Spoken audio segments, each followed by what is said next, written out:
السلام عليكم ورحمة الله وبركاته. إن الحمد لله نحمده ونستعينه ونعوذ بالله من شرور أنفسنا ومن سيئات أعمالنا.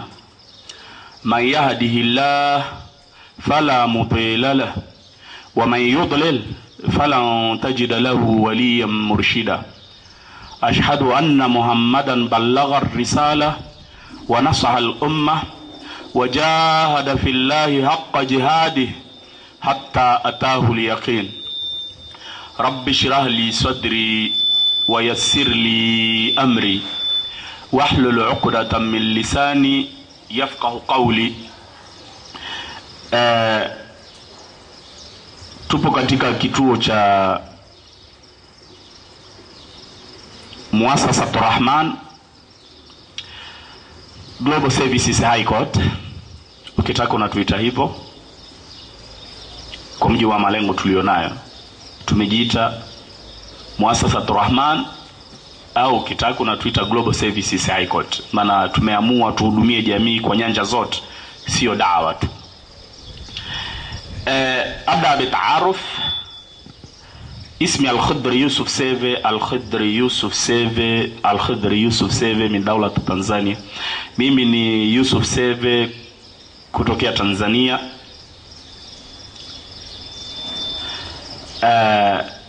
Nasoma Jamiatu Afrikia Al-Alamia International University of Africa, ndo nakosoma.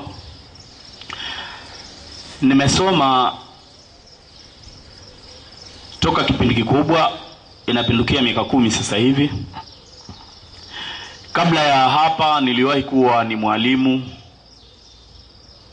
mwalimu wa Thanawia sekondari huko Zanzibar katika skuli ya Laurent International School. Katika skuli ya Laurent International School nimesomesha kwa kipindi kikubwa, miaka kadhaa isiyopungua 3. Nimesoma kwa Sheikh Nasr Bacho. Sheikh Nasr Bacho huwa ustadh alayya, huwa alladhi alamani ulum shar'iyya liawwal marra. Yeye ndiye aliyenifundisha ulum shar'iyya kwa mara ya kwanza, Sheikh Nasr Bacho, Sheikh Nasr Abdallah Bacho. Nimekuja hapa International University of Africa nikasoma Sharia, Islamic Law. Baada ya muda nikajiunga na kitivo cha Public Administration Al-Idaratul Amma katika kulia ya Iktisad. Halafu nikasoma International Relationship degree ya 2.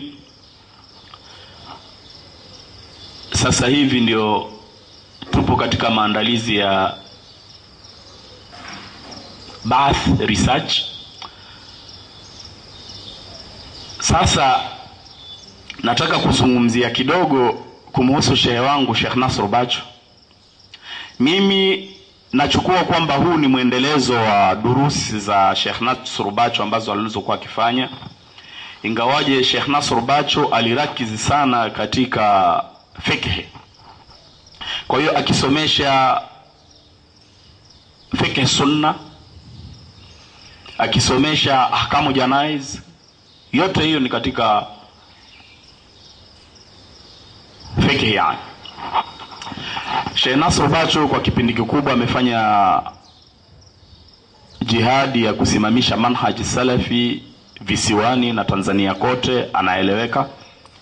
Ana wanafunzi wengi sana Sheikh Nasr Bacho, wengine walikwenda Uingereza, wengine wamesharudi. Nasikia kwamba Ali Masudi mwenyewe yupo Tanzania sasa hivi Zanzibar.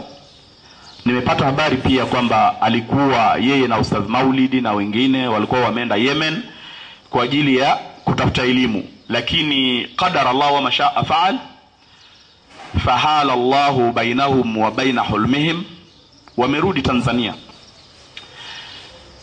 Nitataka kuwashajiisha kwamba wasingekoma hapo, maana changamoto ni nyingi sana. Wangetafuta namna ya kujiendeleza pahala pengine, endapo huko Yemen kumeshindikana. Sasa hivi kama nilivyokuwa nimetanguliza kwamba huu ni muendelezo wa durusi za Sheikh Nasr Bacho, nilivyokwenda nyumbani 2010 kipindi kile ambacho umeme umezimwa Zanzibar kwa miezi kadhaa, nilimkuta Sheikh Nasr Bacho rahimahullah bado yuhai. Nilivyomfanyia ziara nyumbani akanieleza mambo kidogo yalitisha, maana aliashiria kwamba pengine tukirudi masomoni hatutomdiriki. Lakini mimi binafsi nilikuwa nikipendelea sana hata nikirudi masomoni aone mimi mwanafunzi wake nimerudi, aone matunda yake aliyoyapanda vifuani kwetu. Kwa hiyo akawa amenieleza kwamba nimesharudi India baada ya kutibiwa, madokta wamenikataza kupanda mimbar kwa ajili ya kufanya da'watu ila Allah. Hata durusi za kawaida wamenikataza kudarisisha. Sikuelezi hutuba ya Ijumaa, maana hutuba ya Ijumaa Sheikh Nasr Bacho alikuwa ni sheikh miongoni mwa watu wenye kutumia nguvu kwa yani kawaida ya maumbile yake alivyo. Alikuwa hahitaji mic kwa ajili ya kufikisha salamu. Kwa hiyo akanieleza kwamba nilikuwa natamani kwamba Mwenyezi Mungu akiniweka hai nisomeshe pia akida, lakini ndio hali ilivyo, nimechoka na ugonjwa. Lakini sikukatiza durusi moja kwa moja, maana kuna kina mama wamenifuata nyumbani kwa ajili ya kutaka tuendeleze durusi. Nimeshindwa kujizuia, maana naamini kwamba Mwenyezi Mungu, maneno ya Sheikh Nasr Bacho ananieleza baraste kipande hapo nyumbani kwake, ananiambia naamini Mwenyezi Mungu ameumba kifo kipo, na kullu nafsin dha'iqatul maut, kila nafsi itaonja mauti. Sasa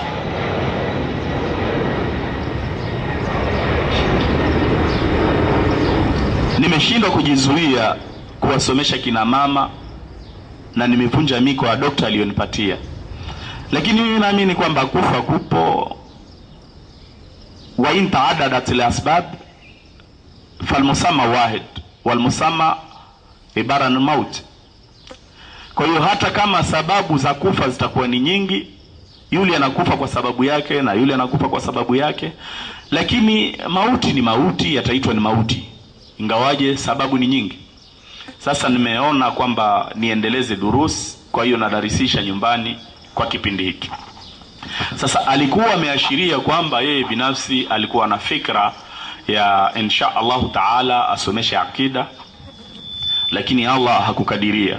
Ndio maana mimi nikasema huu ni muendelezo wa durusi za Sheikh Nasr Bacho.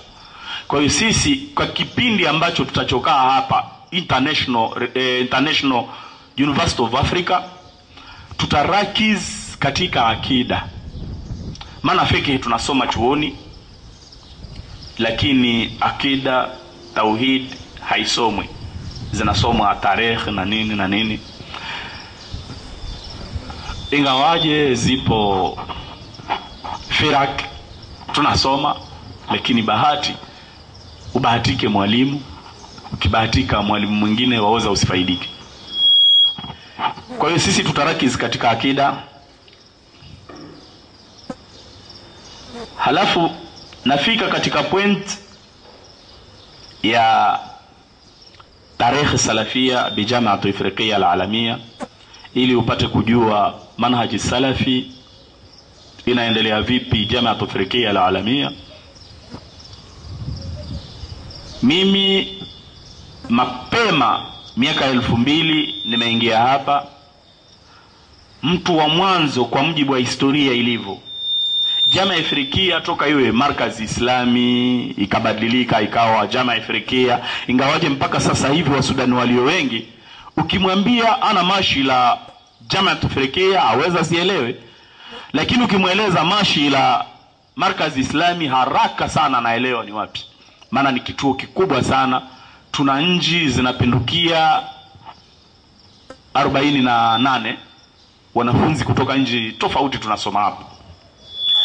Kwa hiyo kwa kipindi chote hawakutokezapo masalafi Tanzania ila mwaka 2000, na alikuwa ni mtu mmoja anaitwa Ismail Kibande.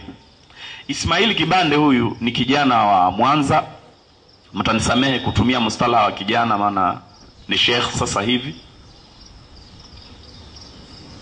na ninavyoelewa natarajia pia itakuwa bado ni hivyo. Istisahabul hal alikuwa ni miongoni mahutaba wenye kuhutubu msikiti wa Mwanza kwa Sheikh Jabir Katura.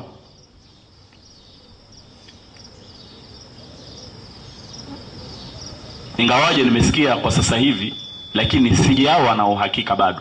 Nasikia au ameenguliwa au kajiengua, almurad yeye ndio mtu wa mwanzo salafi kuingia hapa Jamaa Afrikia. Ilipofika 2004, tizama hizi data na kupatia zipate kukusaidia ufanye statistics, kwa hiyo uzitumie katika kupata uchungu wa manhaj na vipi wewe utakuwa ni chanzo cha manhaj kuendelea. Kwa hiyo kutoka 2004 ikaingia dufa mpya. Dufa hii ilikuwa ni ya maduat wa Hudhaifa al-Jazair. Hudhaifa al-Jazair alikuwa ni mudiri wa dawa Tanga katika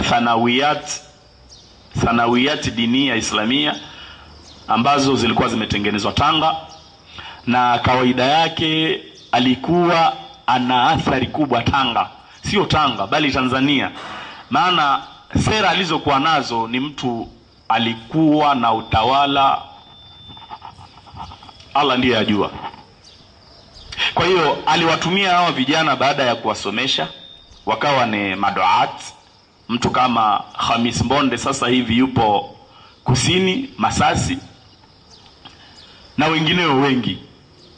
Lakini pia kwa kipindi hicho hawakuja tu, maana Khamis Mbonde ni katika product za Sanawi, lakini walikuweko watu wengine ambao kwamba ni watu wa sekula, watu kama Sheikh Jihad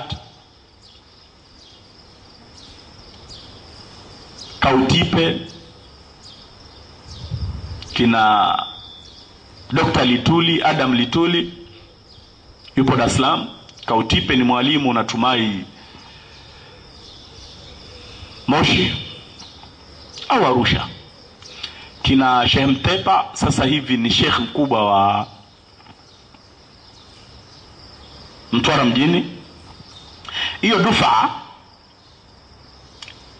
pakawa pameeleweka kwamba kuna masalafi wapo na sisi tupo. Halafu ikaja ikafika 2010. Kufika 2010 ikaja fikra, kilikuja kikosi cha wanafunzi wa Yusuf Hamza kutoka Pemba, wa kike walikuwemo na wa kiume mmoja. Amewalea mwenyewe Sheikh Yusuf Hamza, akawatuma kina mama, akawasimamia, akawatuma Mombasa, wakaenda wakasoma. Walivyomaliza Mombasa akafanya fikra kwa kuwashauri, pengine wakaja hapa Sudan kusoma. Walivyofika wakasema haiwezekani tukae bila durusi namna hii, maana Wazanzibari ni Wazanzibari bwana. Wewe chochote, mnyime kila kitu, lakini akiwa ni mtu wa dini hawezi kukubali kukaa ila anasoma. Okay. Wakakaa shura na wenzao, akiwemo wife, wakaenda kwa Hamidi Tulab ambaye kipindi hicho alikuwa ni Abdallah Bashir, ni mwalimu wa Kifaransa sasa hivi katika kulia ya adab, amespecialize Kifaransa Senegal. Yeye ndo anasimamia kitivo cha Kifaransa hapa chuoni. Akatoa kibali Abdallah Bashir, durusi zikaanza. Durusi hizi alikabidhiwa mwenzetu kwa amana kabisa, aliaminiwa akakabidhiwa. Ingawaje kwa sasa hivi fihi maqal wakila fihi makila. Ikatoka akaondoka miaka ya 2012 au 2001 hivi mwishoni, akarudi Tanzania, akashika uskani mwenzetu pia kutoka Pemba, miongoni mwa wanafunzi wa Sheikh Yusuf Hamza. Akashika uskani, akaendesha durusi. Allah amekadiria akamaliza masomo, amerudi nyumbani mwaka jana. Baada ya kurudi nyumbani mwaka jana, akaja amira wa darasa kunifata nyumbani, maana anajua vizuri kwamba nina swila kubwa sana na darasa lile, ingawaje mimi sikuwahi kufika darasani hapo au sikuwahi kusomesha. Maana mimi nilikuwa na fikra ya sekula. Mimi nasomesha kompyuta na wenzangu wanashika ulumu sharia kule. Kompyuta ni wasila ya dawa. Huku anapewa kompyuta, anasoma, huku tunamshajiisha katika kujivuta katika manhaji salafi, na walijivuta wengi. Kwa hiyo akaja kanifuata, kanieleza ndio mwalimu wetu amemaliza na sasa hivi anarudi Tanzania, lakini mwalimu anavyoondoka ameashiria kwamba darasa litakosa mwenye kulishika ili apate kuliendesha. Kwa kweli mimi binafsi nilisikitika kwa jambo hilo, maana mwenzetu hakutushauri. Nikashtuka, nikamweleza basi si tatizo, mwenzetu ana majukumu mengi, maana kuna vitabu vyake na nini, anataka kusafirisha na nini, kwa hiyo tumsamehe, si tatizo, mimi nitashika darasa. Kaniambia usishike darasa, maana ukishika darasa, madarasa ya kompyuta atakufa. Pia wenzetu wageni wanahitaji kusaidiwa kompyuta. Haitoshi, sio wageni tu, bali kipindi cha research, kila mwisho mtu akimaliza masomo lazima afanye research. Kwa hiyo tunaomba ushike darasa, utizame mtu mwingine ambaye atashika darasa. Alikuwa yupo kijana mmoja, mtanisamehe pia kumuita kijana, maana elimu alionayo hastahiki kuitwa kijana, ingawaje umri alionao ndio umenishawishi kumuita kijana. Anaitwa Abdurrahman Suleiman. Abdurrahman Suleiman aliingia hapa 2013. Amelelewa kisalafi kabisa, ni kijana kutoka Tanga. Walahu fi din fima bainana walahu fi din hujja fima bainana. Fa Abdurrahman akashika, alikuwa yupo likizo, nikamcontact by message, nikamfahamisha, akanieleza si tatizo, darasa nitalishika. Maana na mimi kwa kipindi kikubwa ambacho nimekaa hapo ndio nimelose, maana nimetokea nyumbani, ni durusi na durusi na durusi, lakini toka nije nimelose, sijui nianze vipi. Lakini madam amenipropose si tatizo, nikirudi tu nitaanza darasa. Amekuja Abdurrahman akashika darasa. Alivyoshika darasa Abdurrahman akaja akanieleza wanafunzi wetu, yani watoto wa kike, wameomba kusomeshwa akida tuwasitia. Nikamwambia Abdurrahman akida tuwasitia, akasema mimi mwenyewe sijawafiki wasome akida tuwasitia, lakini wapo baadhi yao wameshikilia akida tuwasitia. Okay, tukafanya mishwara mimi na Abdurrahman, tukaona tulikuwa hatupo na vijana na wameshikilia hivyo, tuwaridhishe, lakini huku tukielewa kwamba matunda atakuwa ni madogo. Maana akida tuwasitia ni kitabu mutakhasis katika asmaullahi wa sifati, na bado wachanga wale. Binafsi ya akidatul uluhiyya ni wachanga, lakini kabidi Abdurrahman asomeshe.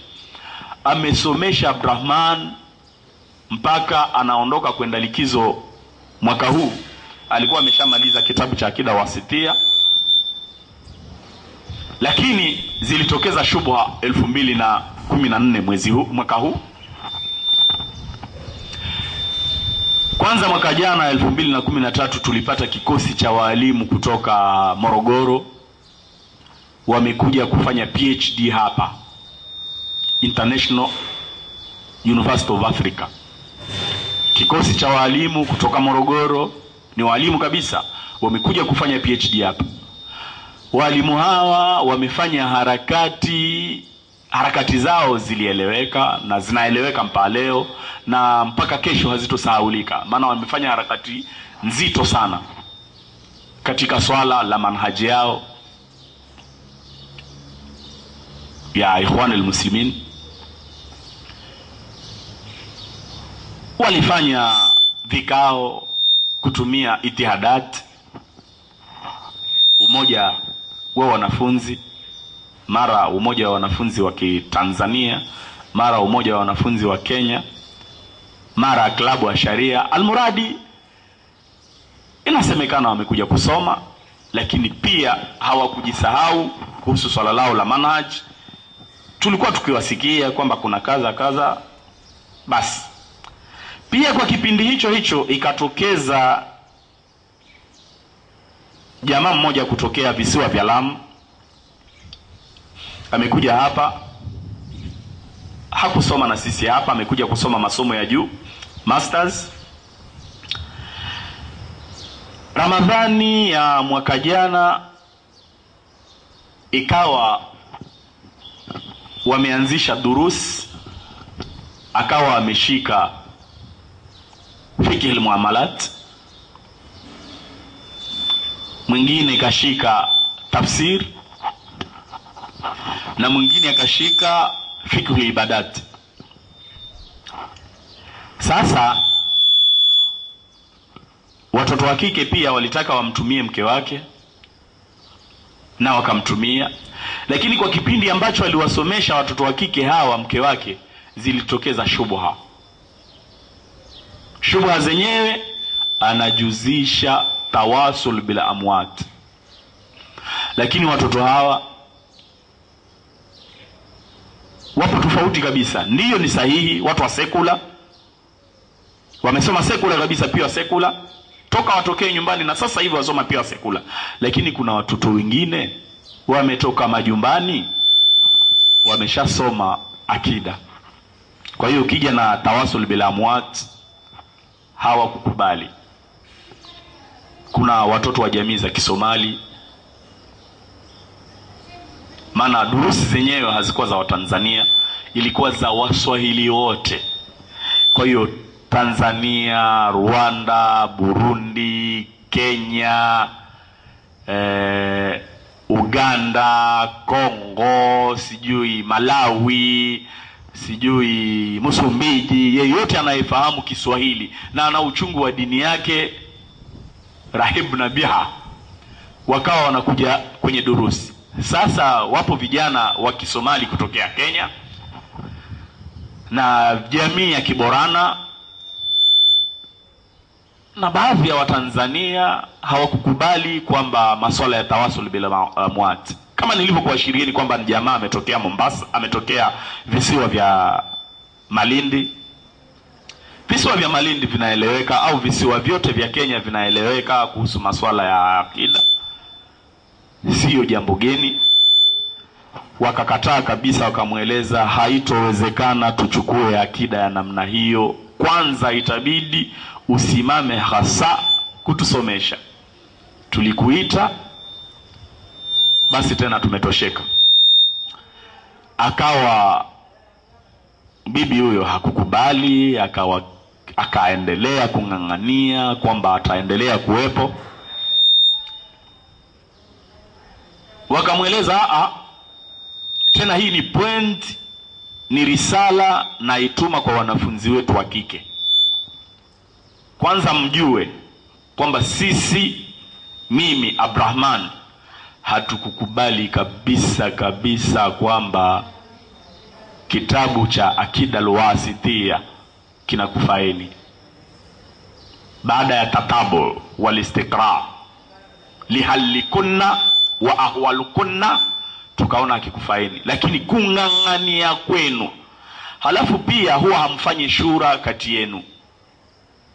Hii ni risala rasmi kuwaendea vijana wetu wa kike walioko dakhiliyat, mabwenini kule, kwamba wao hawafanyi shura. Hatujui kwa nini, si tamaduni kabisa nzuri katika Uislamu. Bal amru muslimina shura. Kwa hiyo watu wengine wakang'ang'ania Akida Wasitiyya kasomeshwa, lakini faida zilikuwa ni chache. Na ili kuwabainishia wazi kwamba faida zilikuwa ni chache, wenyewe walishindwa kuradi shubuhat za tawasul bil amwat. Sababu masaili ya tawasul bil amwat katika Akida al-Wasitiyya hamna, labda isharat. Sababu Akida al-Wasitiyya ni kitabu kimefanya tahasus katika akidatu asma'illah wa sifati. Ama tawasul bil amwat ni katika masaili ya akida al-uluhiyya. Mulishindwa kabisa kurad masaili haya. Hapo ndio muelewe kwamba lazima mpangiwe, maana nyinyi watu wa sekula pengine msijui kipi kinakufaini, ingawaje mtang'ang'ania. Wakalazimika hawa watu kumuita Ustadh Abdurrahman hafidhahullah, kwamba ustadhi yule bibi ameanza kuleta shubha na nini. Tukawaeleza tatizo lenu, mwacheza kila ngoma. Inahu din fanzuru ila man ta'khudhuna dinakum. Hii ni dini, tizameni kwa nani mtakuchukua dini. Vijana wetu wa kike wakashindwa kujitetea, wakang'ang'ania. Bas Ustadh Abdurrahman hafidhahullah akawa na mawaid ili aende kukutana na yule bibi. Yule bibi aliposikia Ustadh Abdurrahman akasema, hapana, madamu mnamuita Abdurrahman na mimi nina mume, nitamuita mume wangu. Ikawa sasa kadhia ikahama kutoka kwa bibi na wanafunzi wa kike, ikahamia kwa Abdurrahman na mume bibi huyo. Wakapanga mawaid, wakakubaliana munadhara.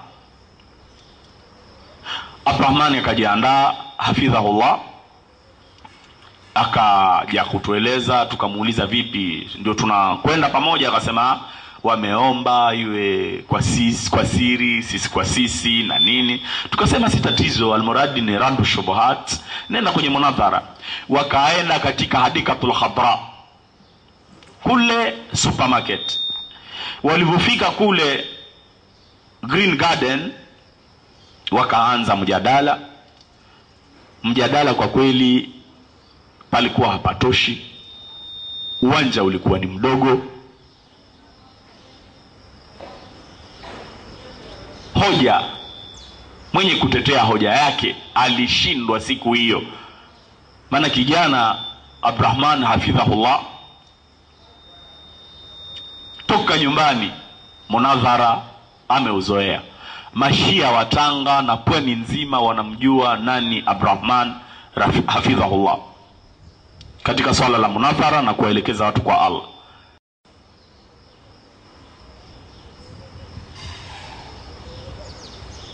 Kwa hiyo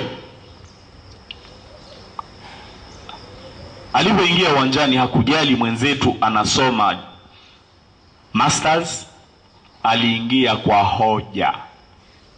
Qul hatu burhanakum in kuntum sadiqin.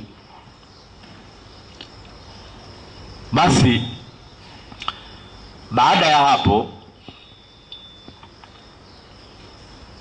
kama nilivyokuwa nimeashiria kwamba wenzetu hawa walimu wa MUMU walikuja kufanya harakati,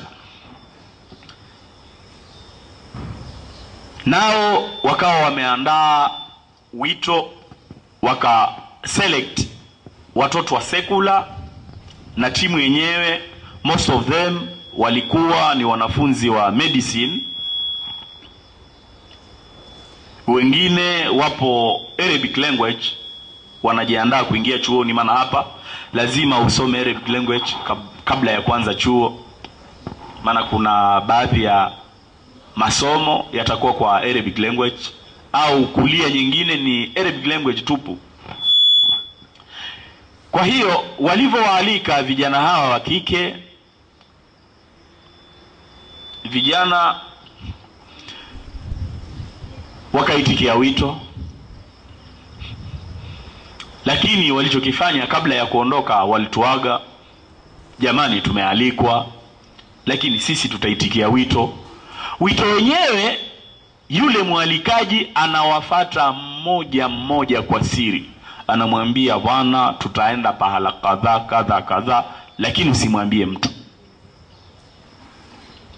Halafu ana mwalika mwingine, bwana tutaenda pahala kadha kadha, usimwambie mtu, maana dawa yao ndio ilivyo,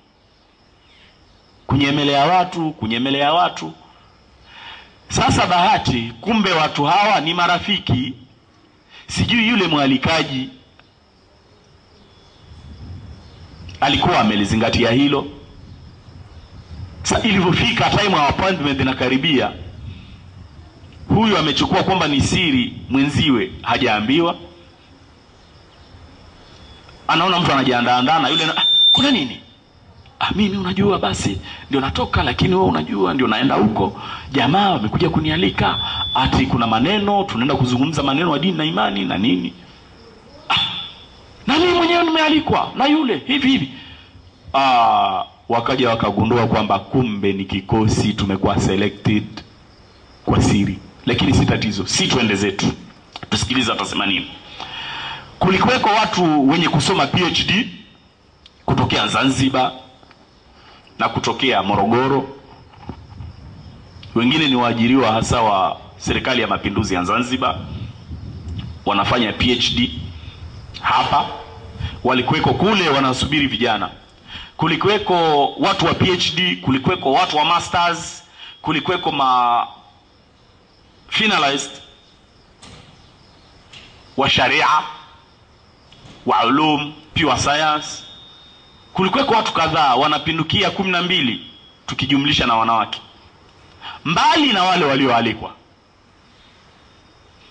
Basi vijana wakasikiliza dawa. Baada yao kuzungumza maneno yao, wakanyosha vidole hao kukubali, maana zimekuja shubuha na vijana hawa wameshiba nini? Wameshiba kauli ya Rasulullah sallallahu alaihi wasallam alivyosema, man ahdatha fi amrina hadha ma laysa minhu fahuwa rad. Yeyote atayezua katika dini yetu hii lililokuwa halimo anarejeshewa jambo lake. Hawakukubali, wakaonesha vidole, wakauliza maswali, rad. Jamaa wa PhD wakaserenda, hoja hawana. Wa minan nas may yujadilu fillahi bighairi ilm. Kwa kuwa na PhD sio hoja kwamba tayari ndio uingie katika uwanja wa dawa. Panga muda, soma. Zilikuja ni rai, vijana wakarad kwa kutumia ayat, kwa kutumia ahadithi nabawia, kwa kutumia qasas, kwa kutumia siyar na siratu nabawia. Watu hawa wakaserenda, wakawaomba vijana neno la mwisho, wakasema, na huyu aliyekuwa anazungumza maneno haya ndio aliyekuwa msema chochote MC, anasoma kulia ya ulum pure science. Akawaeleza, akawauliza, kwa hiyo mnasemaje? Wakasema tumetosheka. Haya, tuelezeni, tupatieni feedback. Wakasema yule aliyetualika tutampa. Aliyealika akasema sitaki tukifika bwenini fujo itokeze. Maana aliogopa sana kwa hoja zilivyosimama pale. Akafikiri kwamba kifika bwenini atasakamwa. Wale vijana wamelelewa sio kusakama mtu. Wakawaeleza kwamba sisi tutampatia huyo habari, atakuelezeni. Akasema na mimi binafsi nimetumwa ni kualikeni. Aliyenialika ni fulani, huyo hapa. Labda mmwambie. Wakasema imetosha, hatuna haja ya kuendelea kuzungumza. Kikosi cha madoctors, hawa ni wanafunzi wenye kusoma medicine, wala hakusoma sekula. Haikutokezapo miaka yote tupo hapa kwamba waalikwe watu huko waende wahoji.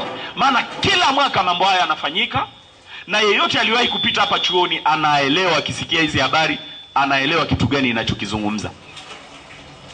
Lakini sasa hata wale, kinachosikitisha, waliosoma thanawiyat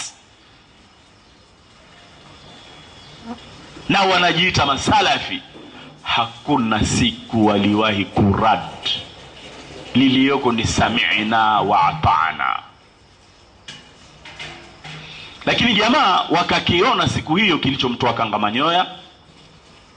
Watoto wa kike hawakukubali, wala hili halikutarajiwa. Tulipopata hizo habari, wakarudi, waliwarekodi jamaa, wakatuletea zile sauti, tukazisikiliza. Na sauti watu wanazo. Ikawa sasa, maana nilikuwa nimewahi kumwambia Sheikh Abdurrahman ibn Suleiman hafidhahullah siku moja katika durusi za Aqida al-Wasitiyya Masjid Rawda Maudud kule, niliwahi kumweleza. Maana kuna kikosi cha watu kutoka nyumbani, watu wazima wamekuja kusoma hapa lugha. Ni kikosi wanapindukia 100, na tunasikia wengine wanaandaliwa waje hapa. Inasemekana ni walimu wa sekondari, wanakuja kuongeza kiwango chao cha lugha ili waende wahuishe lugha maskulini. Sasa waliwahi kuuliza masail, baadhi ya masail, maandamano yapoje na nini na nini. Maana ndio maana haji iliyoko nyumbani inda muta min nas. Abdurrahman hafidhahullah akaelekeza watu, kila anavyoelekeza wanakuja hivi. Almurad wama ursilta ala nas bihafidh, aliambiwa Rasulullah sallallahu alaihi wasallam. Nikamwambia Ustadh Abdurrahman hafidhahullah, nikamweleza mimi binafsi nimeshaanza kuandaa kitu cha kubainisha nani ikhwan. Maana kitu chenyewe nilijaribu kufuatilia, kutizama rad wanavoradi watu hawa, nikaona nijaribu kufocus katika vitu ambavyo watu hawakufocus. Kwa hiyo nimefocus katika chimbuko la ikhwan al-muslimin, nikabainisha. Ndio nikamweleza kwamba mimi nimeshaanza kujiandaa, kuna siku inshallah nitabainisha. Lakini nilikuwa na tamaa sana siku ya mwanzo kubainisha swala hili, niende nibainishe UD kaina wanafunzi, niwabainishie kitu hiki. Maana harakati za watu hawa ndio zipo maskulini huko sekula na nini, na watu wameingia katika fikra kwa kufikiria kwamba ni manhaji sahihi. Okay. Sasa hawa watoto wa kike walivyorudi kule, wakaja na shubha zile, tukazisikiliza. Halafu vikao vingi hawa walimu wa mumu wametumia hizi itihadat na nini. Tukaona ipo haja kumbe swala hili sio la kusubiri mpaka tufike wapi? Nyumbani. Nikafanya feasibility studies. Tukatafuta ukumbi nje ya chuo na watu waliitikia wito. Tukakaa tukabainisha.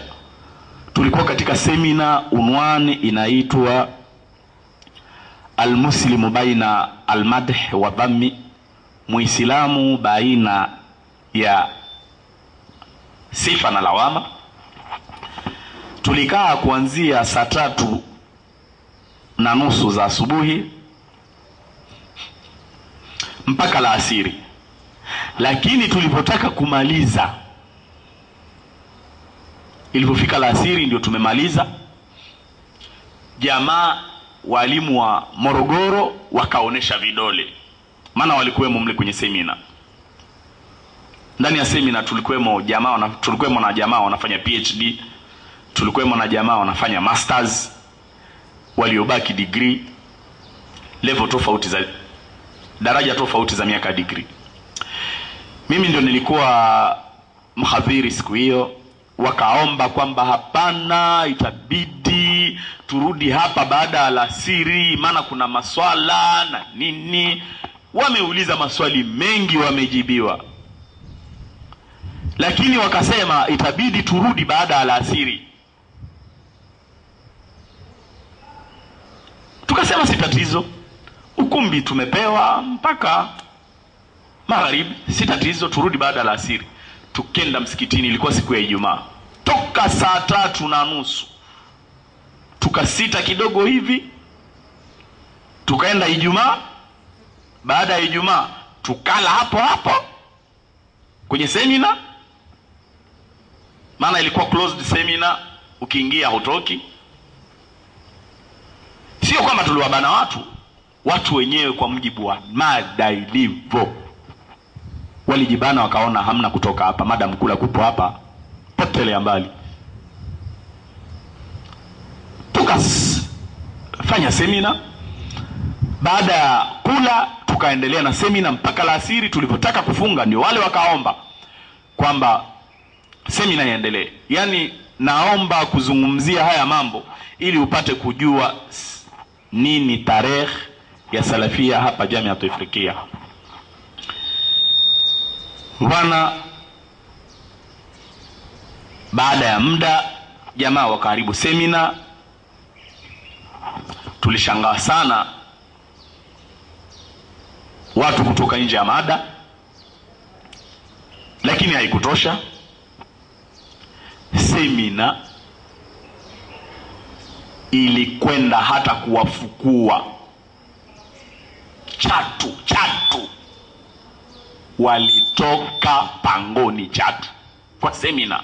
Watu wengi sana wana manhaji hii, lakini wamejificha. Usimuone mtu kasoma Saudia ukachukua katani kwamba yeye ana manhaji. La, sivyo, utakuwa umekosea. Amesema subhanahu wa ta'ala katika kitabu chake, amesema minhum la fariqu yalghuna alsinatahum bilkitab litahsabuhu min alkitab. Kati yao kuna watu wanaficha haki ili nyinyi mliokuwa hamkusoma mfikirie kwamba wanaoyazungumza ni haki. Walaysa min alkitab, na hali ya kuwa hayo wanaoyazungumza hayapo katika kitabu kabisa. Wayakuluna ala Allahi alkadhiba wa hum ya'lamun, na wanamzulia Mwenyezi Mungu uongo na hali ya kuwa wao wanajua. Halafu aya kule imesema, Allah subhanahu wa ta'ala amesema huwa alladhi anzala alayka alkitaba minhu ayatun muhkamat wa ukhar mutashabihat fa amma alladhina fi qulubihim marad fayattabi'una ma tashabbaha minhu ibtigha'a ta'wil, ibtigha'a alfitna wa ibtigha'a ta'wil wa ma ya'lamu ta'wilahu ila Allah. والراسخون في العلم يقولون آمنا. Kama kini unavoletewa shubha. Hizo shubha huwezi kuzielewa ila wewe umesoma. Kwa hiyo aya tumeisoma tukaja na dalili, wa minhum lafariqu yalughuna alsinatahum bilkitab litahsabuhu min alkitab wama huwa min alkitab wa yaquluna ala Allahi alkadhiba wa hum ya'lamun. Shahid ni kwamba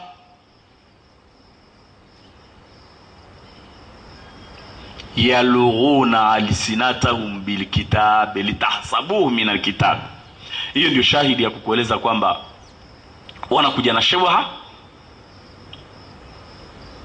ili mfikirie nyinyi ambao hamkupanga muda kwa ajili ya kukaa kwenye durusi, mfikirie kwamba wanayozungumza ni sahihi. Sasa bwana, kilichotokeza wakatengeneza bunge wakaliita Dodoso. Lakini staili za Dodoso toka miaka yote, soma Qasas al-Anbiya, soma habari za Ibrahim. Nini kilichotokeza wakati Ibrahimu alivunja masanamu? Watu wa Ibrahimu walifanya Dodoso na wakatoa fatwa kwamba Ibrahimu achomwe moto. Yalla, tusiende mbali, tubaki na Nabiyullah Rasulullah sallallahu alaihi wasallam alivyokuja na huda, akaingia kwa watu wake akawabainishia. Lakini kitu gani kilichotokeza baada ya Rasulullah sallallahu alaihi wasallam kuanza kufanya harakati za manhaj ikhraj an-nas min abudiyatul ibad ila ibadatul rabbil ibad? Wakafanya Dodoso. Dodoso lenyewe lilikuwa pale katika Daru Nadwa. Dodoso wakatizama nani amekuwa ni kizuizi cha maslaha ya fikra tulionayo, wakatoa fatwa kwamba ni Ibn Abdullah. Walikuwa hawamuiti Rasul, wakasema fatwa ni Ibn Abdullah wa unas min atbaihi, na katika waliomfuata. Dodoso ikatoa fatwa kwamba Dodoso ya Daru Nadwa, maana haya yote yanayofanyikana sababu wewe hukurakizi katika sira ndio utafikiri kwamba ni mapya. Sio mapya. Ile Dodoso iliyofanyika hapa, na mpaka wakatoa fatwa, nani mtu mbaya hapa na haribu mambo yetu. Tangazo zimetoka huko, njoni muwaone watu wenye kutuharibia. Kwa mara ya kwanza kabisa toka watu kutoka East Africa, haraka ya ikhwan kukubali kwamba mambo yao yamesimamishwa. Kwa mara ya kwanza kabisa wamekiri siku hiyo, njooni muwaone watu wanaokuhamisha mambo yetu. Mambo gani? Kwa mara ya kwanza kabisa wamekiri kabisa. Tunashukuru. Tunachotaka manhaji eleweke, wa in kalafana arwahina. Basi Dodoso likafanywa hapo, akatoka jamaa TVini kule,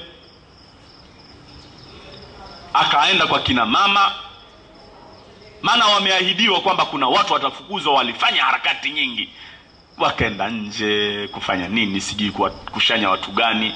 Amenifuata mimi Mkenya kati yao alinifuata, akasema kuna kadha na miongoni mwa walengwa wewe. Nikasema asante, umekuja. Lakini Mkenya yule alikuja kwa njia ya kujikosha, maana alikuwa kabla ya hapo ameitisha vikao vya Wakenya wa kike,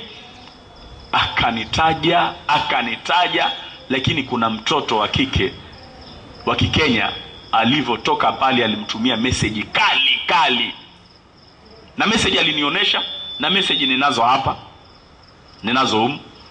maana nilimwambia hebu nitumie hizo message nizione. Message ni kali, nikaona hizi message ndio sababu za jamaa kuja kujikosha. Maana anajua kuna baadhi ya vitu na vihitaji kwake, kuna baadhi ya vitu anavihitaji kwangu. Akajua kwamba nikizipata hizi habari si vizuri. Akaja kanifuata, kanieleza kuna kadha. Kuna jamaa rais wa TASU na rais wa KESU wamenifuata nini, akanieleza habari zote. Hizo habari zikatusaidia katika kufuatilia swala hilo. Nikaomba appointment kwa mkuu wa chuo, tukakaa. Ilikuwa ni tarehe mosi mwezi wa 6 mwaka huu. Mkuu wa chuo akasema hii ni idara, hatuna hili wala lile, na nyinyi ni wanafunzi wanetu. Kumbuka siku uliopelekwa jela, maana niliwahi kupelekwa jela mimi. Nikakaa jela masaa 7 kwa jamaa wa watu. Lakini chuo kilikuja kunifuata kikanitoa jela. Basi jamaa alivyofika kule kwa kina mama, jamaa TVini, alipata mkao wa mawahali ya juu. Pia sauti zipo. Vijana wakamuonesha kwamba anachokifanya hatufanikiwa. Na hilo ndio tatizo la jamaa zetu, mtanisamehe, jamaa zetu wa thanawi, sio wote, mtanisamehe. Self confidence wana inferiority complex in case wamejumuika na watu wa sekula. Na hawa walimu wa MUM wamewaathiri sana. Wakamtumia jamaa kutoka TVini, document zipo lakini hazipo sasa hivi. Fursa itapokuja kupatikana tutakuja kuzionyesha hizo document. Wakasingizia kwamba Amidi Tolab atakuja. Ilikuwa ni uongo. Wa makana Amidu Tolab ala ilmu bidhalik. Wakasingizia sababu wanajua kama hawatosingizia kwamba amekuja student dean, hawezi kuja mwanamke. Maana kuna fasadi kubwa katika umma tulionao, lakini watu wanaficha hii fasadi sababu ya manhaji yao. Wana kawaida wanazokwenda nazo. Wanasema falyathur ba'duna al-ba'd fima ikhtalafna fihi walinataawana fima itafaqna fihi. Kaida inakwenda kinyume na dini.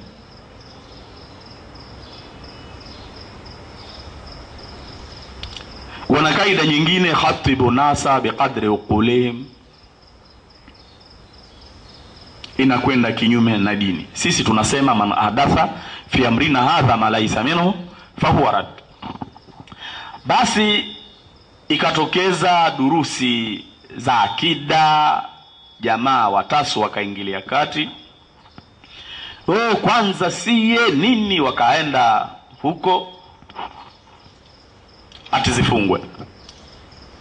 Faqadara Allah maqadara, wakazisimamisha. Lakini sasa hivi ninapozungumza na nyinyi zimerejeshwa.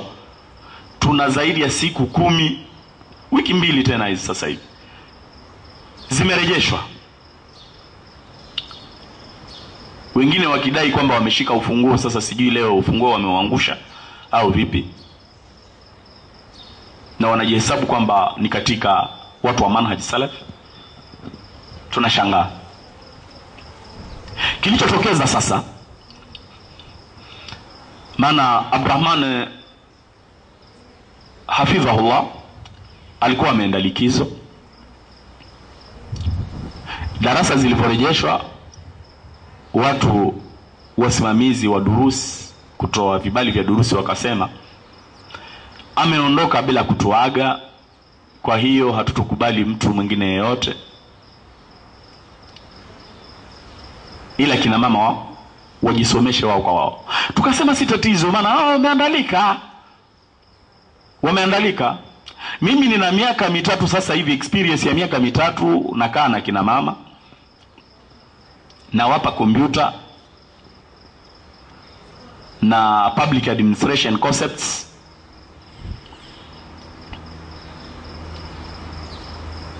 na tunawapatia sharia concepts. Lakini kubwa zaidi tunakuwa tunarakizi katika self confidence, na ndio maana walivyoitwa nje na jamaa wa PhD, vijana hawakuchelea kwamba wao hata degree hawana. Maana aliyekuwa mbele yao kabisa ni Banatai Sadri, natumai wapo mwaka wa pili, lakini wengine wote wapo chini ya hawa watu. Lakini vijana walisimama kidete, hawakuchelea kwamba huyu ana PhD, huyu alikuwa mwalimu nini, wakarad shubuhat. Yawezekana tumekaa na vijana wanayo hiyo self confidence, lakini mimi naamini katika kipindi tulichokaa nayo imesaidia pia kuongeza self confidence. Na ndio maana jamaa walishangaa kabisa, wakafikiri kwamba wakijadiliana na watoto wa kike mambo yataenda sawa, yakakwama. Na juzi kabla ya kutoa kibali cha masomo cha durusi kuanza za akida, walikuwa na kikao cha masaa 5 kismu na shati, wanajadiliana na watoto wa kike. Huyu anakuja hivi hoja, huyu anakuja hivi hoja. Watu wakaserenda, basi tupatieni muda, tutenda kufikiria na nini. Wakarudi, mwishowe kibali kilitoka. Na miongoni mwa hawa wasichana kuna wengine waliona ni upuzi mtupu, wakaacha kikao wakaondoka. Mimi sitokuja tena, puzi gani wanatusumbua hivi na nini. Okay, kibali kimekuja kwamba hawa watu inshallah wajisomeshe wenyewe. Nikapigiwa simu na wife, imekuja kadha, lakini mimi naona na wenzangu tumeona si tatizo. Maana hii tu kutupatia kibali tuna manage sisi, haidhuru kwamba watu watakimbia darasa pengine, maana wengine wanadai wamesoma vitabu vingi na nini. Maana juzi ile mimi ni siku niliyoshika uskan alivyoondoka Abdurrahman hafidhahullah, nikawaeleza njoni na kitabu cha usulu salasa. Wakasema kwamba usulu salasa wengi wamesoma na nini. Kwa kweli na kuombeni kina mama mjaribu kurejea msimamo wenu. Tambueni kwamba bado akida hamkuielewa. Maana usulu salasa mumesoma sana. Mimi binafsi juzi tarehe 1 mwezi wa 3 mwaka huu nilifanyisha daura. Nilikushanya wanafunzi kutoka faculty ya computer science, kutoka handasa, kutoka pure science, tukawaweka kando. Tukakushanya wengine kutoka economics, tukawaweka kando. Tukakushanya wengine waliokuwa hawajui kutumia kompyuta katika faculty zote mwenye kutaka, tuliwakushanya tukaweka kando. Yakawa makundi matatu. Makundi matatu haya, kundi la mwanzo lile la pure science, computer science na engineering, nilikuwa nawapatia shabakat security. Hawa jamaa wa economics nilikuwa nawasomesha microeconomics, accounting, software zote zile wanazodili nazo katika accounting nilikuwa nawasomesha. Okay, hawa wengine ambao tumesema kundi la 3 ni jumla jamala, yeyote alikuwa hajui kutumia kompyuta yalla, lakini sharti hudhuria katika kitabu cha akida usulu salasa, ndio sharti. Katika feasibility studies nilizozifanya niliona tusimtumie Mtanzania ili waelewe kwamba harakati Mwenyezi Mungu anazisimamia bila hata kuwepo yule ambaye aweza katarajia kwamba haziwezi zikafanyika harakati ila awepo. Nilivyoona kwamba load ni kubwa sana, lazima niwe na mtu ambaye atashika usukani kuhusu akida, nilimchukua Dr. Harun hafidhahullah kutoka Cameroon, nikamwambia wasomeshe wanaume akida usulu salasa. Nikamchukua Ismail, imamu wa khatibuna bimasjid Rawda, bal khatibu kadhalik fi almasajid kulliha bijami'at Afrika, minha masjid almarkazi, masjid al-Atiq. Ana hutubu kutoka nje ya Niger. Nikamwambia shika usulu salasa kwa kina mama, akashika usulu salasa kwa kina mama, akawa anawasomesha. Kushiriki katika hizi durusi za sekula katika kompyuta, lazima mtu awe amesoma, anashiriki na sisi usulu salasa. Kwa hiyo tulipata experience kubwa sana katika mambo haya na tukasoma vitu vingi sana. Nikawa nimewaeleza kina mama wale kwamba pia akida usulu salasa, ingawaje mnadai kwamba mmesoma akida ya usulu salasa, hamjaielewa. Maana laiti mngekuwa mnazingatia mnachosomeshwa katika usulu salasa, umungeradi yule bibi, wala msingempeleka Abdurrahman bin Sulaiman hafidhahullah, msingempeleka wapi? Green Garden kwenda kujadiliana na ashabu shubha. Self confidence hamna, alafu hoja hamna. Nikawaeleza tungejaribu kubadilika, tusisome durusi hizi kimawaidha, bali tusome durusi hizi kama ulum. Kwa nini wewe ukiona H2O unasema this is water? Ni chemistry formulas, unazijua, unaziclaim. Why? Usiradi shubuhat katika dini wakati shubuhat zinadhihiri, na hali ya kuwa umeshiriki vitabu vingi sana. Rejeeni manhaji yenu katika dini. Amesema Allah, amesema Rasulullah sallallahu alaihi wasallam katika hadithi ruya anhu anahu qal li an yahdiya bika rajulan wahid ahabbu ila Allah min hamri ni'am.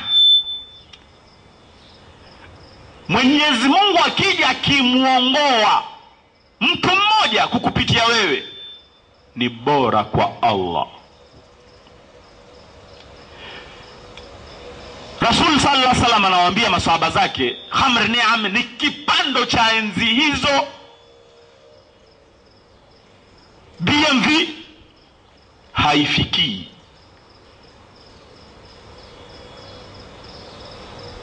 Land Cruiser, Pajero, sijui nini, sijui Mercedes Benz hazifikii kipando hicho. Maswahaba Rasulullah sallallahu alaihi wasallam yatakalam ma sahabihi, anawaonesha ahmia dawa. Na kuomba wewe kina mama, nyinyi mnaohudhuria durusu zetu, mujaribu kubadilika. Okay, tunashukuru wapo kati yenu ambao matunda yameonekana, kama vile tulivyotanguliza kwamba watu wa PhD wamewaita watoto wa kike kwenda kuradi shubuhat, kwenda kuwapiga dawa, lakini wakaradi shubuhat. Okay, nakumbuka katika durusi zenu mlivyokuwa mkiendeleza durusi, mkiuliza pia maswali mengi kuhusu hijab, lakini Abdurrahman ibn Sulaiman hafidhahullah aliamua kuto kukujibuni hewani akaja na kitabu Risalatul Hijab ya Muhammad al-Uthaymin. Ibn Uthaymin ameandika Risalatul Hijab. Abdurrahmani amesomesha Risalatul Hijab. Okay, ninazo halakati mbali na hizo za kompyuta. Nilikuwa na halakati tunasomesha matatalibat jamaa, maharati lughawiya, sijui lugha al-arabia mutakhassisa, sijui sirratu nabawiya na vitu vingine kwa watu wa sekula ambao kwamba wanakuja hapa Afrikiyatul Alamia, na kwa nawasomesha nyumbani kuwasaidia. Sasa ninalo group moja walijiita kwamba wao ni Nurul Qulub, ni wanafunzi wa iktisad, ni selection ya wanafunzi kutoka Rwanda, Burundi, Tanzania, Kenya.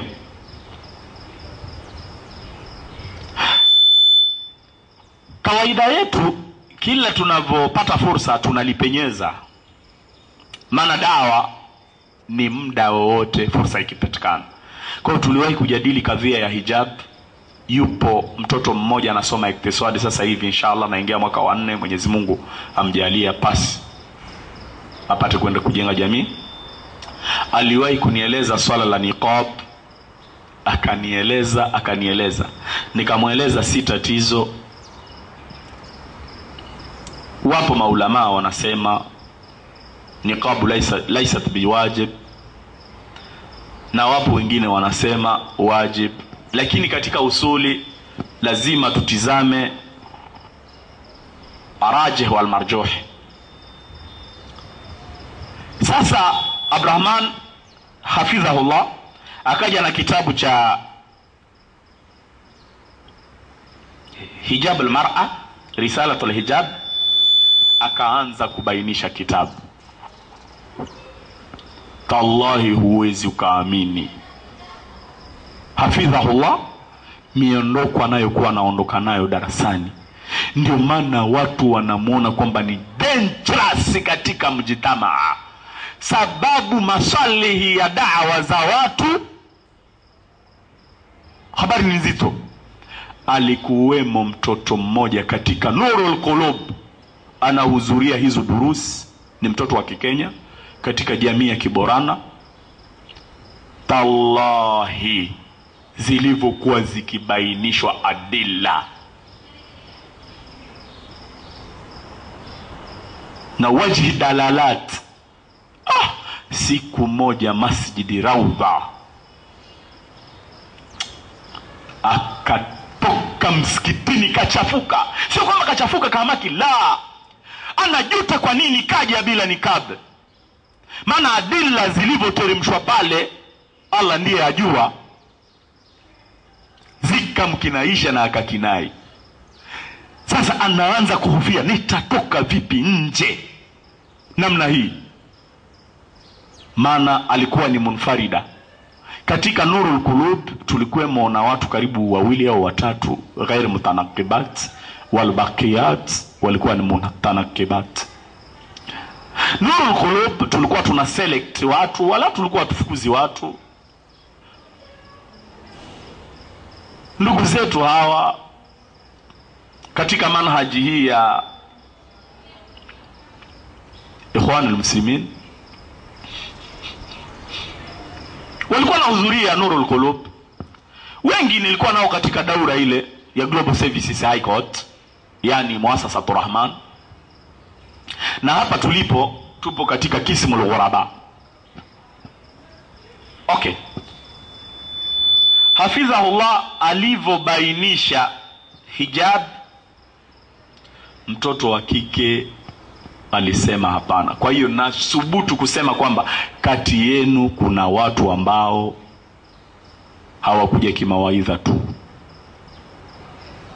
na huyu mtoto wa kike sasa hivi yupo likizo.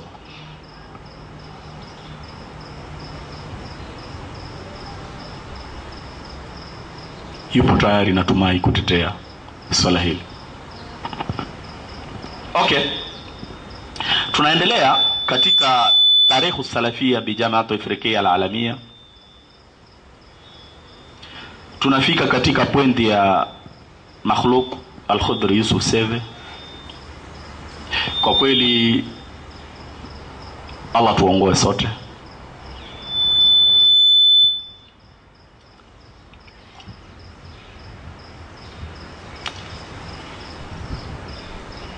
Tarehe 28 jamaa kutoka TVini walienda kukushanya kina mama, kuenda kuwakinaisha.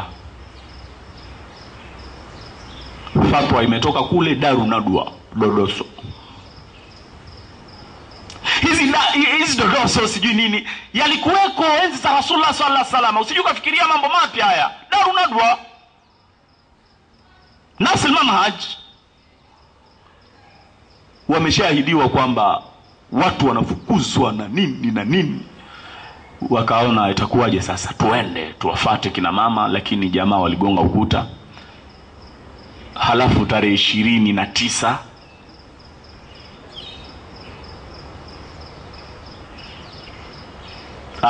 tarehe 31 wakaja tena kwenye kikao cha jumla jamala kike kiume, ati zikasoma kawaid.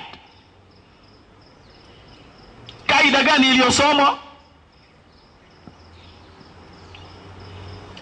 tahammul darar al-khas li maslahati al-jami'. Subuh al-Qudus rabbul malaikatu wa ruh. Yalitokeza mambo siku hiyo, Allah ndiye ajua. Tunasema innaha kalimatul haqq yuradu biha al-batil. Semina tuliyoitoa ya unwan al-muslimu baina al-madhi wa dhammi ili watoa chatu pangoni. Lam yuraf hadha anahu minhum. Alijitokeza waziwazi. Lakini siku hiyo nilisimama, kajaribu kurad, kamueleza kumbuka kaza fasad, na muashiria fasadi iliyoko katika mjitama. Na mimi personally nimemfuata, mimi na wife, kamueleza kuna fasadi kaza. Wewe upo hapa ni mtu mwenye mzima, jaribu kuwakushanya vijana. Unajua mimi nitawaambia, lakini kwanza mimi niliwahi kutukanwa na nini. Alizungumza mengi, sio wakati wake. Okay. Kitu gani kilichotokeza?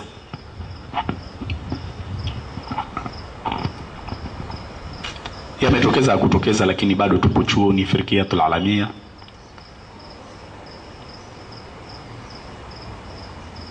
Na Muasasa Rahman au Global Services High Court. Kwa sasa hivi sisi tuna vitengo vitatu.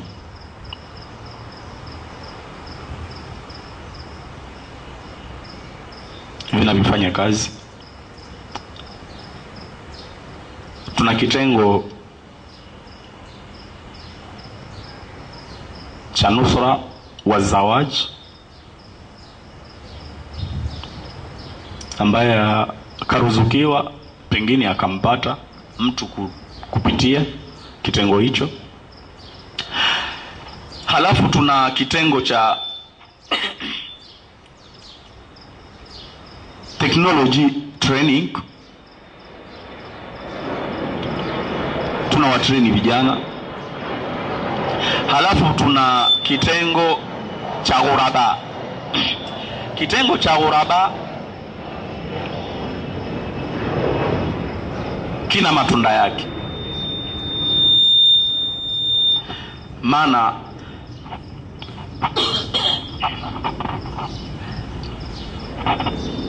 walivyoamua kwamba wanawake watajisomesha wenyewe, tulikuwa tumeshaanza kitabu cha Ibn Abdul Wahhab, Kashf Shubuhat.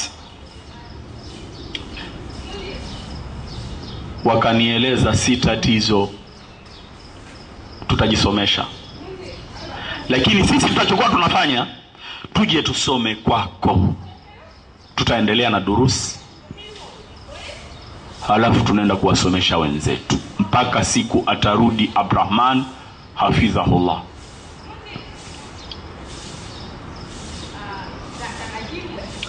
Sasa matunda yameonekana.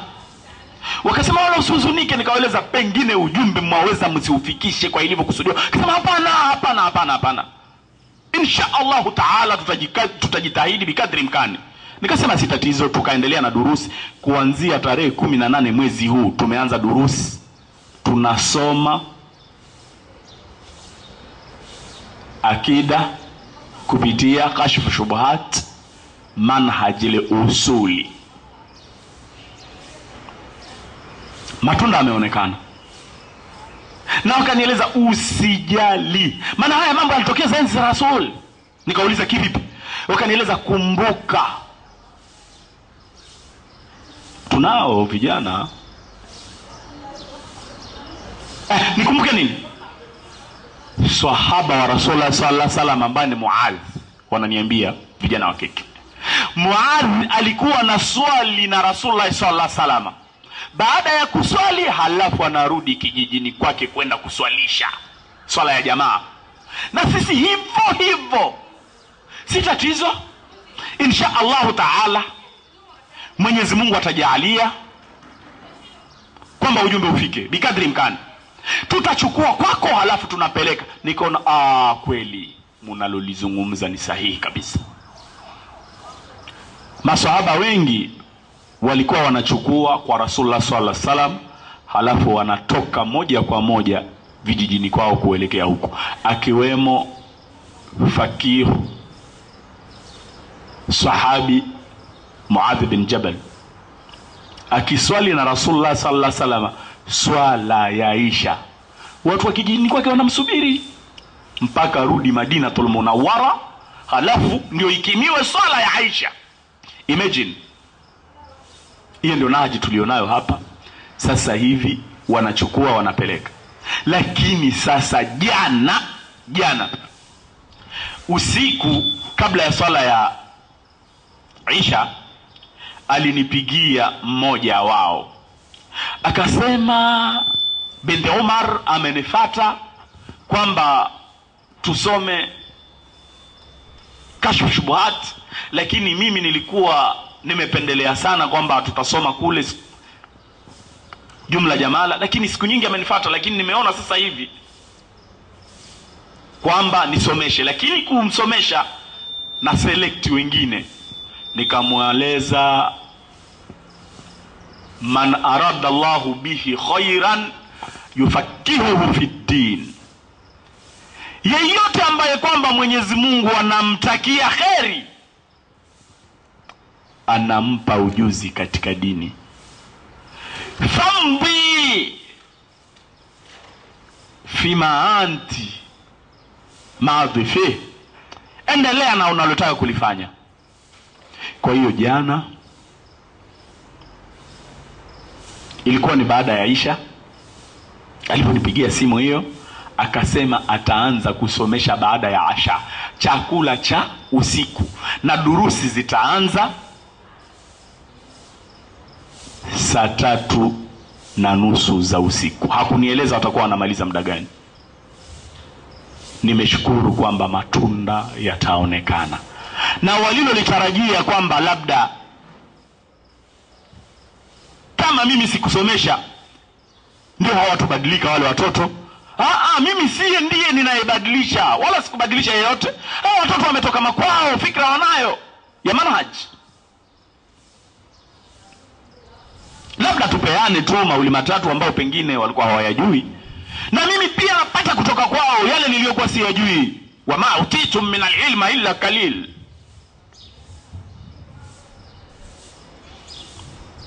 Ala wa fawqa kulli dhi ilmin alim, amesema Rasulullah sallallahu alaihi wasallam.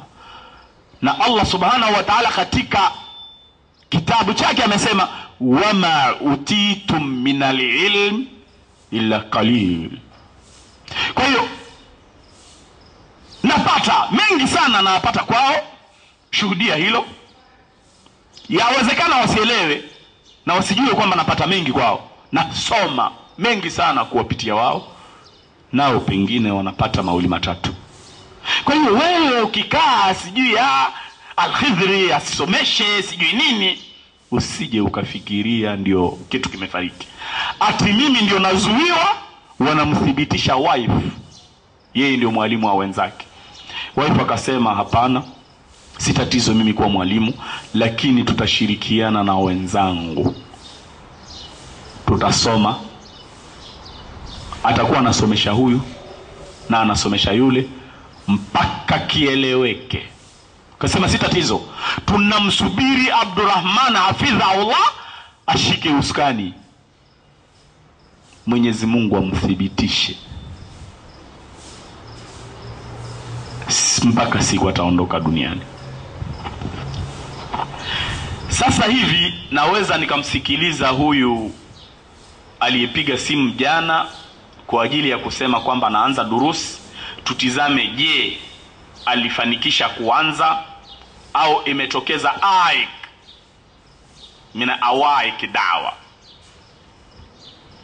Tumsikilize, kuna ibra. Ya Rabb, namba haikuwa saved. Okay.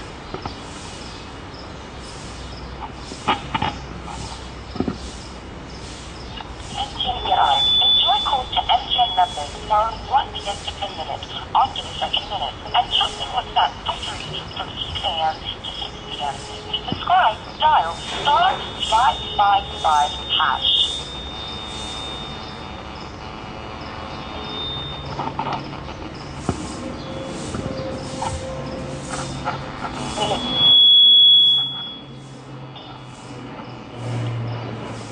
Assalamu alaikum.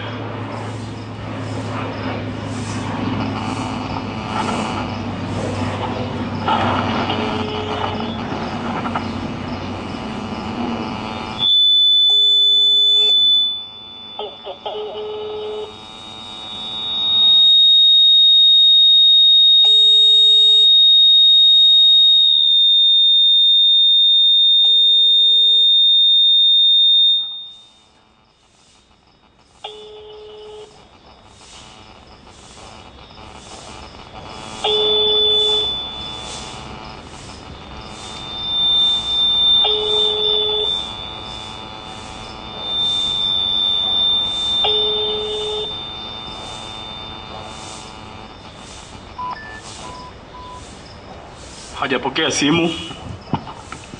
Okay, tunaendelea. Kwa hiyo tupo katika Kismul Ghuraba. Tena nakupa bishara, kike kiume, kwa yeyote mwenye kuikubali manhaj.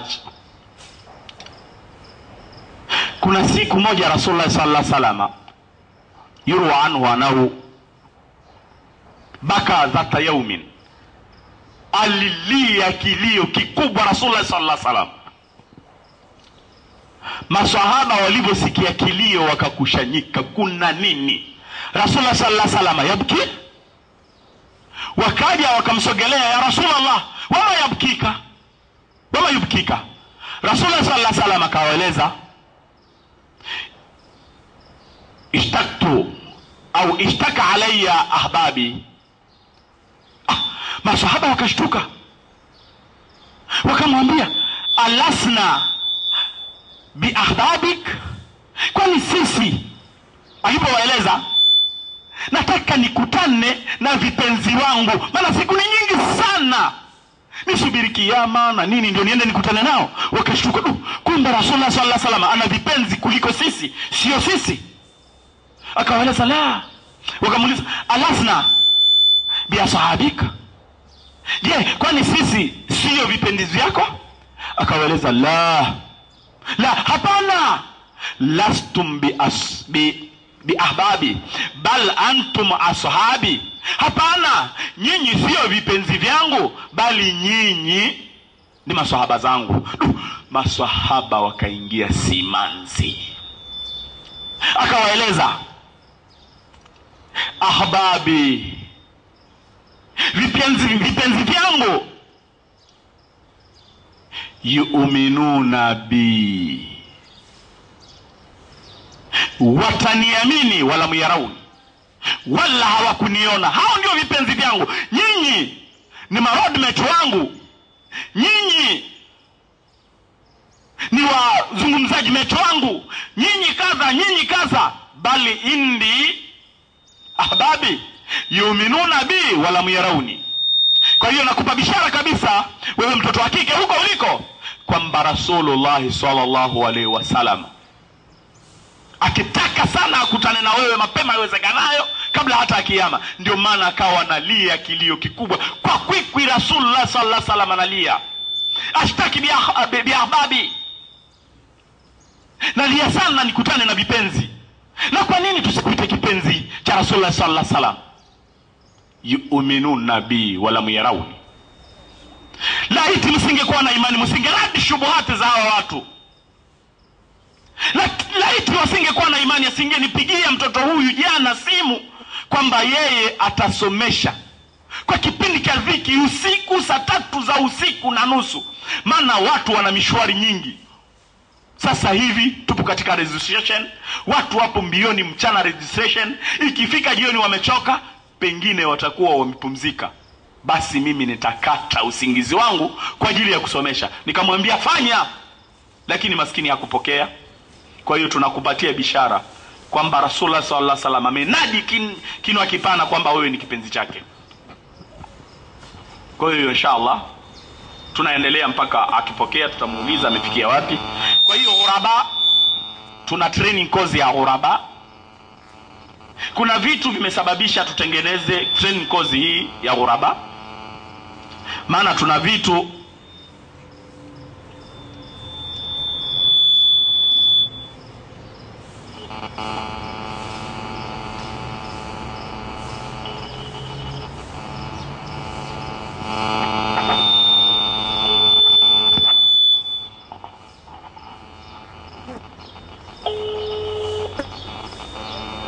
simu apokei, sijui vipi.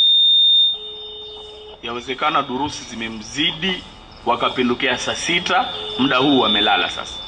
Maana sasa hivi ni saa 2, nimeanza kukaa hapa saa 12 na dakika 25. Sasa hivi ni saa 2 kasoro 9. Kwa hiyo yawezekana hawa watu wamesoma usiku kucha au pengine karibia na alfajiri, mpaka sasa hivi wanalala hawajaamka. Okay, kuna vitu vimetusukuma tufanye training course ya ghuraba. Hii training course itategemea na level za watu. Kwanza utake kutaka, lazima ujue kwamba tuna school conflict katika mjitamaa. School conflict tulionayo katika mjitamaa ni kwamba watu wa sekula huwa hawakubaliani na watu wa ulumu sharia, wala watu wa ulumu sharia huwa hawakubaliani na watu wa sekula. Hii ni school conflict tunayo katika jamii, sijui itamaliza vipi. Lakini mimi ninayo dream na nina hope insha Allah taala bikadri imkani wa matawfiki ila billah, kwamba tujaribu kutafuta bridge ambayo itafanya relationship baina madrasa mbili, baina skuli mbili, madaris almania wa madaris alislamia. Lana nahtaju ila aljamii. Amesema Rasulullah sallallahu alaihi wasallam, almuslimuna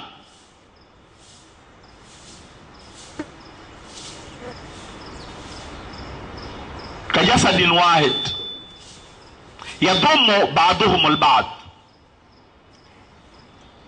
Amesema Rasulullah sallallahu alaihi wasallam, waislamu ni kama kiwiliwili kimoja, au almuslimuna kalbuniyan yadhumu ba'duhum al-ba'd. Waislamu ni kama jengo, unaleta tofali unaliweka juu ya jingine, unaleka juu ya jingine mpaka jengo linasimama. Na ndio hivyo tunawahitaji watu wa sekula na tunahitaji watu wa ulumu sharia. Halafu uwe unajua wewe mtu wa ulumu sharia, ukifika katika East Africa Community, popote utapokwenda katika nchi zote hizi za East Africa, ukienda na dawa ya wa mayahkumu bighairi ma anzala Allah fa ulaika humul kafirun, utakuwa umegonga ukuta. Liasbab, kwa sababu, lakini sio wakati wake. Au ukienda katika mjtama wa East Africa, ukaenda ukasimama ukasema khuruj ala al-hukama haramun, pia ni tatizo, illa bi akhadh bil asbab, ila uwe na sababu umesichukua. Manna minna qaumun yakhrujuna ala al-hukam, kati yetu kuna watu wanajuzisha maandamano na vitu kama hivyo, lakini wameathiri mjtama, wanazo huduma, wanazihudumia jamii. Sasa wewe ukija maneno matupu bila kuwa na huduma, subuhul qudus rabbul malaikatu wa ruh, itakuwa ni ngumu sana mtu wa kawaida maamuma akufahamu na akuelewe. Maana utakuwa mchanganya, utaradi shubuhati na kwamba wale hivi wale hivi wale hivi, halafu we maskini katika khidmatul mujtama we hupo, utakuwa umegonga ukuta. Na ndio maana mimi nikajaribu kutizama kwamba ipo haja tutafute bridge ambayo itakuwa ni inaunganisha, itafanya relationship baina two schools, secular na nini, na watu wa Islamic studies, ulum sharia. Na naamini kwamba tukiwapata watu wa secular wakisimamia dini hii, pengine dini hii itaeleweka kuliko walivyoisimamia watu wa nini, watu wa ulum sharia. Kwa nini? Hawa wenzetu wanayo inferiority complex wakikutana na wenzetu wa secular, wanajiona hawafai, na ndio maana wanakuwa ni wepesi kutekeleza hutati zao, halafu wanajiita kwamba hawapo katika manhaj, na hali ya kuwa wanacheza ngoma za wale watu. Hili jambo lazima lieleweke. Tizama wale watoto wa kike secular, pure secular, wameenda kuradi shubuhat walizokuja nazo jamaa wa PhD, jamaa wa doktora. Nini? Self confidence. Haikutokezapo Sudani nzima kipindi chote ambacho nipo hapa kwamba alikuwe mtu kwenye dawa tusiria afanye rad, bali kinachotokeza asamt, wasamt ikrar inda al-usuliyin, wasamt ijma' inda al-usuliyin. Kimya ni kukiri kwamba ulichoambiwa ni sahihi kwa watu wa usul.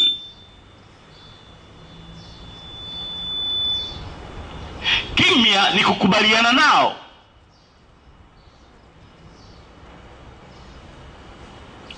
Na ndio maana akasema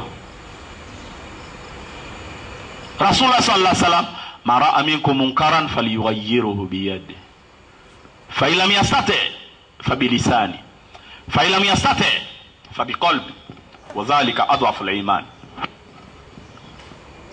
Lazima shubha zikitokeza, kama mtu yupo azirad, maana kwenda kuhudhuria pahala uhudhurie kwa malengo mawili. Lengo la kwanza, au unaenda kunufaisha watu. Lengo la pili, au unufaike wewe. wama siwahuma fahuwa albatil. Kaa makini.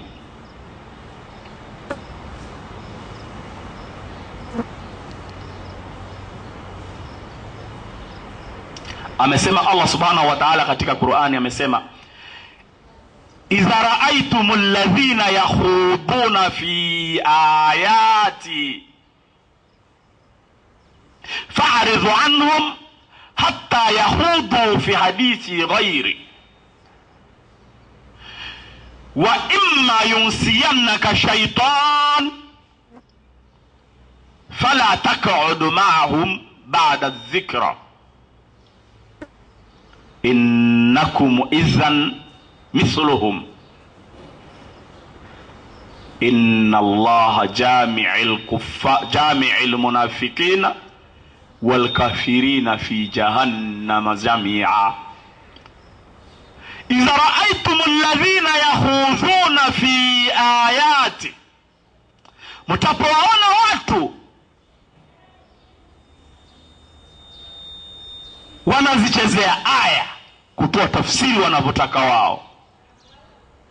Maana litafsiri manahij,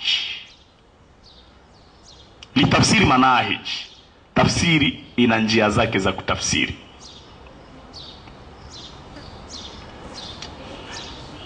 wa amma alladhina fi qulubihim maradu fayattabi'una ma tashabaha minhu ibtigha'a alfitna wa ibtigha'a ta'wil.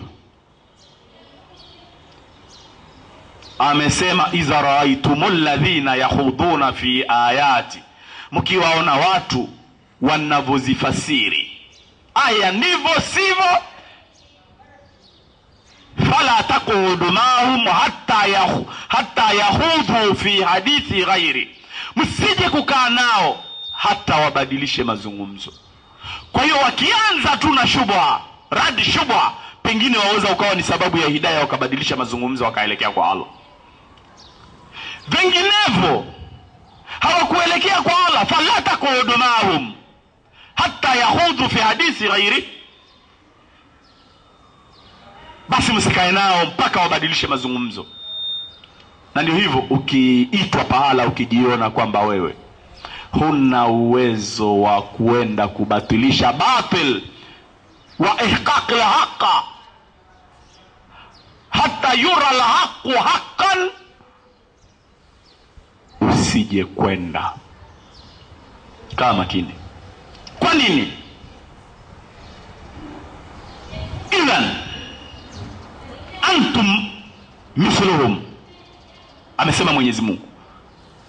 Hukufanya hivyo, basi elewa wewe na wao kitu kimoja. Nini kitachotokea?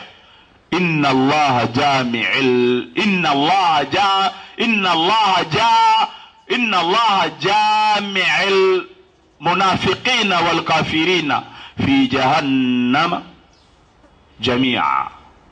Hakika ya Mwenyezi Mungu atawakushanya munafiqun na makafiri.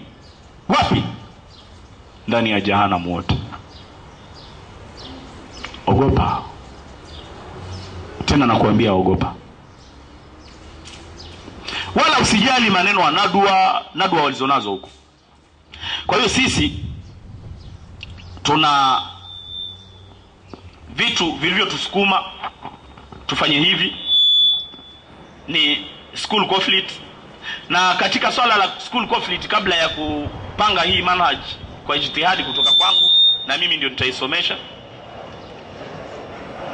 sikupata previous studies. Je, kuna mtu yeyote aliwahi kufanya? Kama aliwahi kufanya research kuhusu school conflicts in Islamic community, basi naomba nitumie au anikabidhi, pengine nikafaidika na research aliyoifanya, au nisije nikayarejea yale aliyoyafanya, sababu nitakuwa sikufanya jambo. Kwa hiyo sikupata previous data, previous researches, lakini nazihitaji kama zipo. Nini lengo? Lengo la kuandaa manhaji hii kwamba watu wote wanufaiki, mujtama al-islami wote wanufaiki kwa jumla, lakini biwajhi al-khusus wanafunzi wa sekula. Maana mimi nahisi kwamba ipo haja ya kutengeneza new generation ya maduat. Maana jamaa wetu hawa waliosoma manhaji hii, hakuna yeyote aliwahi kutetea manhaji kipindi chote ambacho nipo Sudan ila wale watoto wa kike. Subhul khudus rabbul malaikatu wa ruh.